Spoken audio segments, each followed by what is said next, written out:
अमेरिकी राष्ट्रपति Donald Trump ने घोषणा की है कि चीनी राष्ट्रपति जिनपिंग ने वीडियो शेयरिंग प्लेटफॉर्म के अमेरिका में संचालन जारी रखने के लिए टिकटॉक सौदे को मंजूरी दे दी है।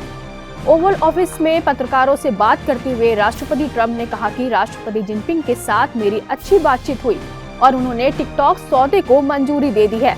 चीन के साथ टिकटॉक सौदे पर ट्रंप ने कहा कि हम इस पर बहुत कड़ा नियंत्रण रखेंगे। यह एक अद्भुत चीज है जो बनाई गई है। इसका मतलब साफ है कि अब टिकटॉक पर अमेरिकी निवेशकों का कंट्रोल होगा और ऐप का पूरा डेटा अमेरिकी कानूनों के तहत सुरक्षित रहेगा। व्हाइट हाउस का कहना है कि टिकटॉक तभी अमेरिका में चल पाएगा जब इसका कंट्रोल अमेरिकी हाथों में होगा, डेटा अमेरिकी जमीन पर स्टोर होगा और थर्ड पार्टी ऑडिट से पारदर्शिता सुनिश्चित होगी। अब जो सौदा हुआ है उसमें यही शर्तें शामिल हैं।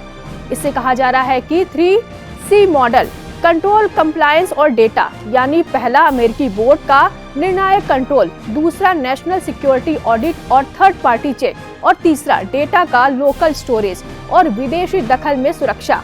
टिकटॉक आज दुनिया की सबसे बड़ी सोशल मीडिया एप्स में अपनी जगह बना चुका है।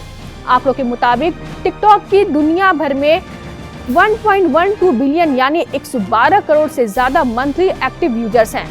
अमेरिका में इसकी पकड़ और भी मजबूत है। यहाँ 170 मिलियन यानी 17 करोड़ लोग टिकटॉक इस्तेमाल करते हैं।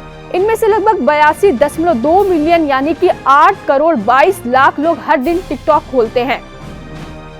सवाल यह है कि इसका असर भारत पर क्या पड़ेगा। भारत ने 2020 में टिकटॉक को बैन किया था, लेकिन अब चर्चा यह है कि क्या अमेरिकी मॉडल को देखते हुए भारत भी इसकी वापसी का इजाजत देगा। अगर टिकटॉक को भारत लौटाना है तो शर्तें वही बेहद सख्त होगी।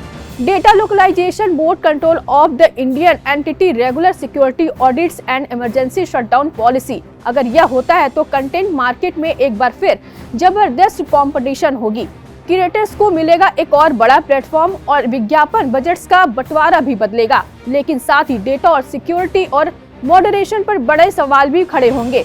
तस्वीर साफ है कि अमेरिका में टिकटॉक का कंट्रोल मॉडल अगर सफल होता है तो यह भारत समेत पूरी दुनिया के लिए एक रेफरेंस बन सकता है। लेकिन भारत का फैसला सिर्फ बिजनेस पर नहीं बल्कि सुरक्षा और संप्रभुता पर होगा। जो तस्वीर यह है कि अमेरिका में टिकटॉक का कंट्रोल मॉडल अगर साफ होता है तो दुनिया के बाकी देशों के लिए भी यह रेफरेंस बन सकता है। भारत में फैसला सुरक्षा प्राथमिकता से होगा। डेटा लोकल, गवर्नेंस लोकल, जवाबदेही लोकल, प्लेटफॉर्म की वापसी, कोई तकनीकी टॉन्गल नहीं। यह भरोसे और अनुपालन की लंबी परीक्षा है। जब तक आधिकारिक घोषणा न हो, शोर से ज्यादा जरूरी है तथ्य।